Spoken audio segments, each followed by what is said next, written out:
Talanenge tokomi na suka ya la télévision na biso lingala facile tokomi sabino kaka que ebembe ya madimba ekoma ki na kati ya ville ya Kinshasa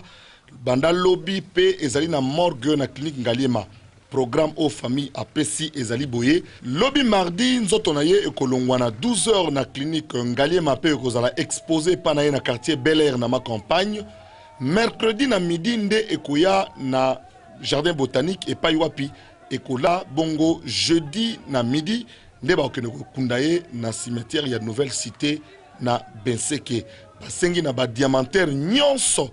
oyo baza na kata ville ya Kinshasa bazala sur place pona ko honorer ba mbiaka oyo basimba ba millions baza bana mike surtout ba magicien bozanga te boliaki mbongo na ye bozala bomonana po epa Alex Fumunti bomonana kité Alex Fumunti oyo perdaki mama na ye mama kokisaki âge ya 82 ans pe atika kibiso Alex Fumunti azongi déjà na Luanda qui continue musana normalement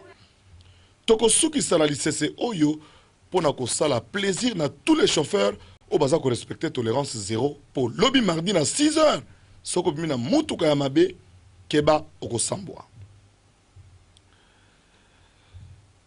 na elanga oyo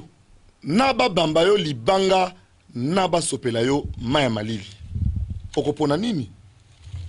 koka moi ya solo bon nimelangai match eza très bien match eza wow na rolimo